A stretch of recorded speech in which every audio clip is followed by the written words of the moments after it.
good, everybody? It's your boy, O'Shea Duke Jackson, back at it again with another episode of the Celebrity Junk Dima Gangsta Music.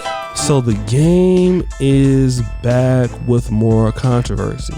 Now stop the show. He's a talented MC, and it would be more nice if we were actually talking about your last albums. But you know, my man Game, he's better than that. Controversy is what sells, and he's been giving us a lot of that. Let's kind of rewind, Dima, to the Super Bowl halftime show. Allegedly, Game was disgruntled because he was not selected by Jay-Z to participate in the halftime show with Mary J. Blige, Dr. Dre, and Snoop. And allegedly, the Game told Jay-Z to suck a big one, but the Game came out and said that that was not true. Don't believe anybody else but him. But we see his recent visit to Drink Champs, and he said actually this: sad music. It's crazy that you did more for me in the last 2 weeks than Dre did for my whole career. Now, this has everything to do with the fact that this song, Easy, is one of the highest charting songs in a few years on the Donda 2. And again, he says that he didn't diss Jay-Z, but this seems to be salty because Jay-Z had everything to do with the selection of those artists at the halftime show, and Dr. Dre was one of them. So, and I've heard that also from E40. E40 would say things like, I've worked with everybody on the West Coast, but Dr. Dre never reached out to me. I talked to him a few times. We never did anything. It would be great if me and Dr. Dre could do something. So I do know that Dr. Dre is a little bit picky, but I just want to deal with this, that Kanye's done more for him in 2 weeks than Dr. Dre did for his whole career. Well, my situation is, what was Dr. Dre supposed to do for you? And I mean, if we really unpack this, it's some entitlement. Like, Dr. Dre has to do something for your black ass because he's supposed to.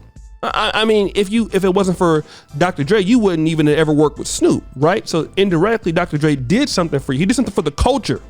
You always reference NWA and people like that. Dr. Dre don't owe you shit, so he shouldn't even come out of your mouth.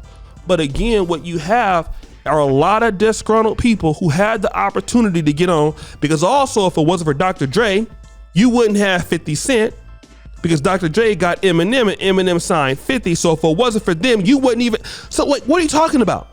If it wasn't for that guy, you wouldn't even be in the rap game, maybe, period.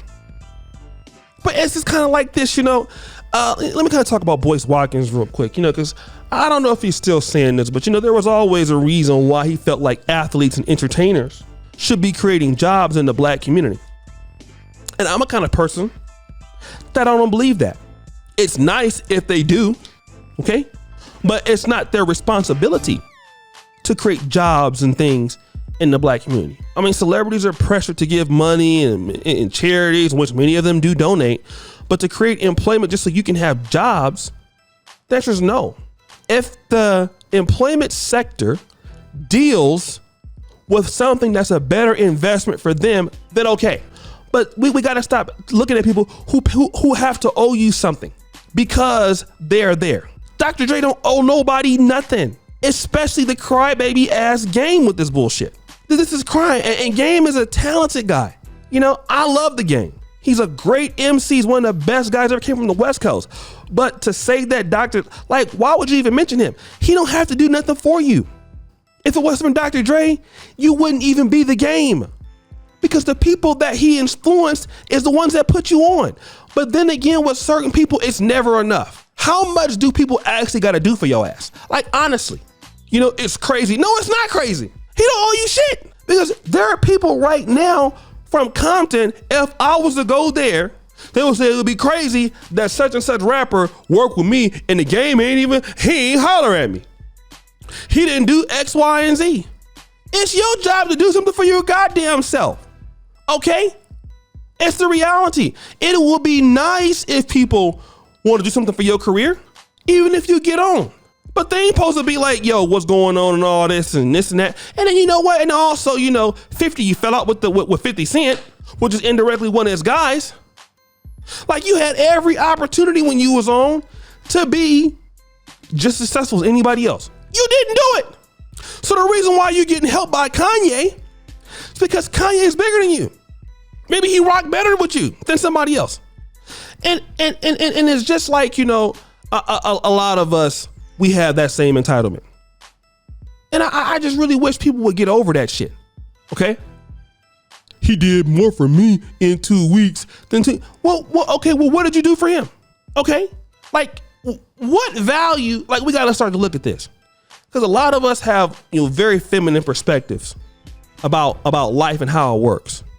As a man, your job is to continue to bring value. You bring productivity. Make yourself more valuable in the industry where people need you. Isn't that what Dr. Dre did? Dre beats anybody. Ice Cube movies anybody. Jay-Z, Rockefeller, Rockaware, anybody. Rock Nation. You see, all these people are being more successful in the game. He didn't really do much else outside of that. Even 50 Cent, Vitamin Water, Power. Like, you see everybody else elevating and you staying the same. Okay, well then why did you say the same? Kanye West, Adidas, Yeezy brand, Donda brand. Okay, why is everybody elevating and you still the same? Who fault is that? Okay, this is why a lot of guys get hatred, because you know what? You're not developing. You're not doing nothing with yourself. So you're supposed to keep putting me on. You're supposed to be helping me in my career. And again, it would be nice if folks do that. Like even here on YouTube, right? And this is the small sector. When I was coming up on YouTube, I had a real tough time. Nobody would really show me all the ropes. Shout out to Solo TV84 because he gave me a few pointers here or there.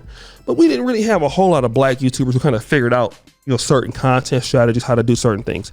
So it took me a whole long time. And one of the things I said to myself, you know what? I had a lot of time. You know, when I was coming up, it was very, very difficult. So one thing I'm gonna do is when I get my platform, I'm gonna try to put people on to, you know, to the sector. I spent hours of my time giving back to the black YouTube community. More so than I think anybody else with creators in the last 2.5 years. I don't do it as much anymore, but I have. That's why a lot of people that y'all watch have come through me in many cases. Not to brag, but did I owe that to somebody? No, I did it because I want to. And now I don't do it no more. People ask me, I know, right? But nobody owes you anything. You're supposed to be successful to go out and do stuff. Stop getting mad or mentioning people who are more successful than you because you could have did it and you didn't, and now you're mad at them. Just stop. Dr. Dre don't owe you nothing. So guys, what do you think? It's your boy, O'Shea Duke Jackson, back at it again with another episode of The Celebrity Junk. I really appreciate you for all that you do. Subscribe, hit the bell. Check out the first clip at the top. And as you know, the buffoonery remains at an all-time high. I'm out.